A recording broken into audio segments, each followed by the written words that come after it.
Assalamualaikum warahmatullahi wabarakatuh. Salam sejahtera untuk kita semua. Para pelajar Indonesia yang hebat, Ibu akan menyampaikan materi PPKN yang berjudul Makna dan Arti Kebangkitan Nasional dalam Perjuangan Kemerdekaan. Asal-usul kebangkitan nasional. Secara garis besar, faktor pendorong kebangkitan nasional terbagi menjadi dua, yaitu faktor eksternal dan internal. Faktor internal antara lain penderitaan yang berkepanjangan akibat penjajahan, kenangan kejayaan masa lalu seperti pada masa Kerajaan Sriwijaya atau Majapahit, munculnya kaum intelektual yang menjadi pemimpin gerakan. Faktor eksternal antara lain timbulnya paham-paham baru di Eropa dan Amerika seperti nasionalisme, liberalisme, dan sosialisme. Munculnya gerakan kebangkitan nasional di beberapa negara di Asia yang menginspirasi pemuda Indonesia seperti Kongres Nasional India dan Gandhisme. Kemenangan Jepang atas Rusia pada Perang Jepang-Rusia yang menyadarkan negara-negara di Asia untuk melawan negara Barat. Berdirinya organisasi Budi Utomo. Pada tahun 1906, Dr. Wahidin Sudirohusodo merintis mengadakan kampanye menghimpun dana pelajar atau studi fund di kalangan priayi di Pulau Jawa. Upaya Dr. Wahidin ini bertujuan untuk meningkatkan martabat rakyat dan membantu para pelajar yang kekurangan dana. Dari kampanye tersebut, akhirnya pada tanggal 20 Mei 1908 berdirilah organisasi Budi Utomo dengan ketuanya Dr. Sutomo. Organisasi Budi Utomo artinya usaha mulia. Tujuan utamanya Budi Utomo adalah kemajuan bagi Hindia Belanda. Hal ini terlihat dari tujuan yang hendak dicapai, yaitu perbaikan pelajaran di sekolah-sekolah, mendirikan badan wakaf yang mengumpulkan tunjangan untuk kepentingan belanja anak-anak bersekolah, membuka sekolah pertanian, memajukan teknik dan industri, menghidupkan kembali seni dan kebudayaan Bumi Putra, dan menjunjung tinggi cita-cita kemanusiaan dalam rangka mencapai kehidupan rakyat yang layak.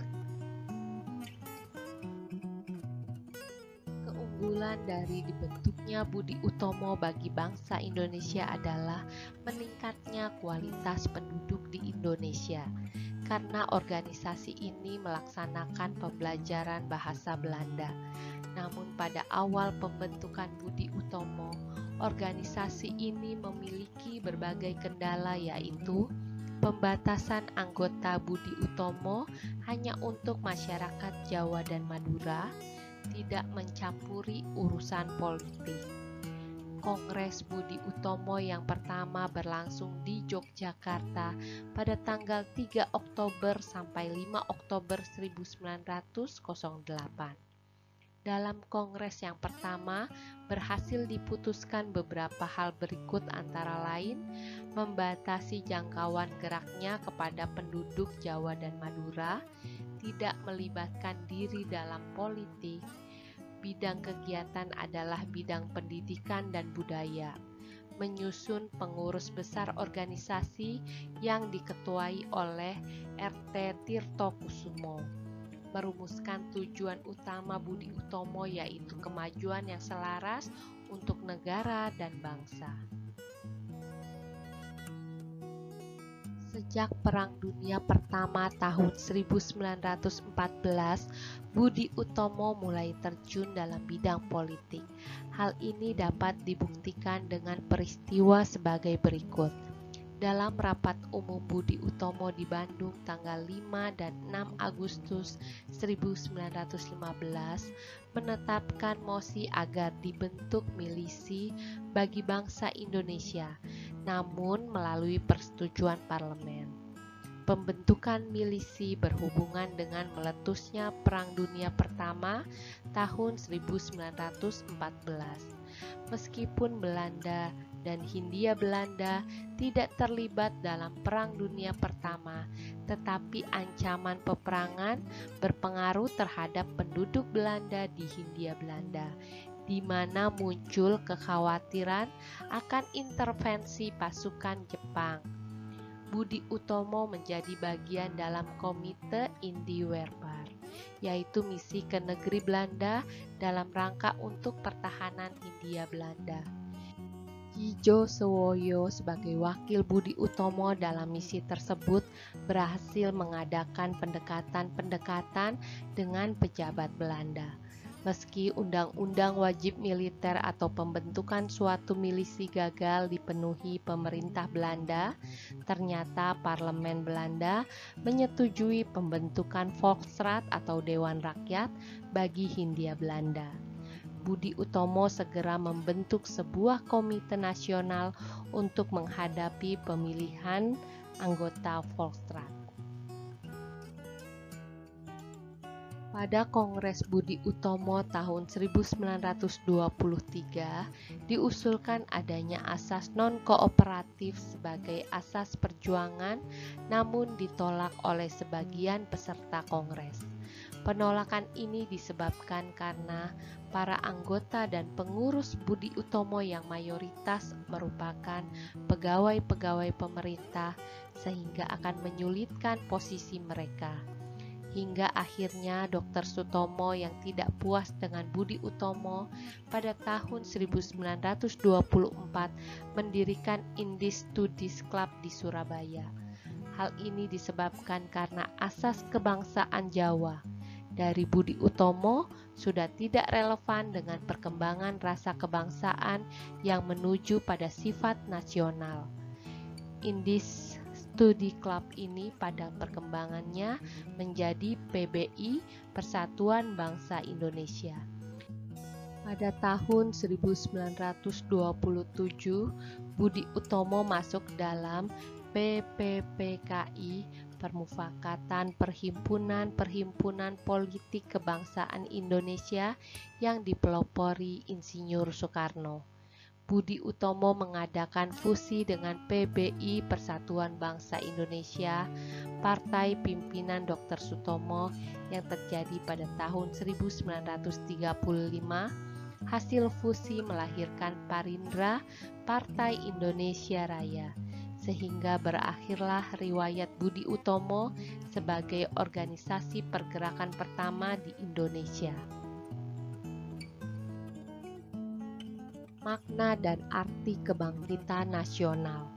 Makna kebangkitan nasional sebagai tonggak pergerakan nasional adalah bangkitnya rasa dan semangat persatuan, kesatuan dan nasionalisme, serta kesadaran untuk memperjuangkan kemerdekaan Indonesia yang sebelumnya tidak pernah muncul setelah penjajahan Belanda dan Jepang. Kebangkitan nasional ditandai dengan momentum pergerakan nasional yang merupakan momentum perubahan dari satu titik ke titik cita-cita perjuangan, di mana pergerakan nasional mempunyai jiwa yang berbeda dari tahun sebelumnya, di mana perjuangan yang sebelumnya tidak terencana menjadi terencana, sebelumnya tidak terorganisir menjadi terorganisir, sebelumnya bersifat kedaerahan menjadi bersifat nasional.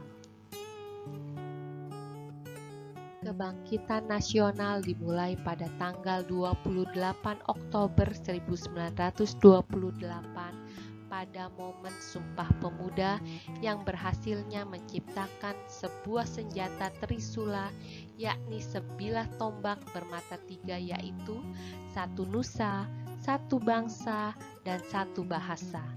Jika sebelum masa kebangkitan nasional, kata serta Indonesia, batas wilayahnya, dan bangsa yang menghuninya masih samar-samar, bahkan kabur, maka Sumpah Pemuda tanggal 28 Oktober 1928 menegaskan bahwa batas wilayah Indonesia yang membentang dari Sabang sampai Merauke memiliki keanekaragaman adat istiadat, bahasa daerah, dan kebudayaan.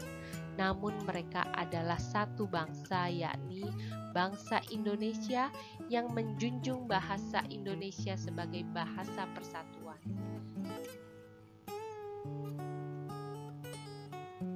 Kebangkitan nasional telah berhasil mengantarkan rakyat Indonesia kepada proses formasi bangsa Indonesia yang berpuncak pada Proklamasi 17 Agustus 1945. Kebangkitan nasional harus menjadi bahan renungan bagi generasi muda, karena yang dinamakan bangkit di sini adalah mencari seluruh aspek kehidupan, baik dari sisi pendidikan, ekonomi, mental, sosial, dan budaya, dalam mendukung untuk tercapainya prestasi yang gemilang dalam kemajuan bangsa. Dengan kata lain, makna kebangkitan nasional adalah bahwa kita harus bangkit dari keterpurukan dan menyongsong masa depan dengan memperbaiki, meningkatkan pemerataan dunia pendidikan dengan memberikan fasilitas fisik dan teknologi sampai ke pelosok di kabupaten dan kota untuk membantu para pelajar dalam meraih prestasi yang gemilang. Rakyat Indonesia dan generasi penerus harus menjadikan perjuangan para pendahulu sebagai lecutan semangat nasionalisme dan selalu perjuangan tanpa pamrih dalam mengaktualisasikan sebuah nilai, moral, dan makna tersebut dalam kehidupan berbangsa dan bernegara demi terciptanya sebuah kehidupan bangsa Indonesia yang adil, makmur, dan sentosa. Demikian pembahasan materi kali ini. Sampai jumpa lagi anak-anak hebat yang soleh dan soleha. Wassalamualaikum warahmatullahi wabarakatuh.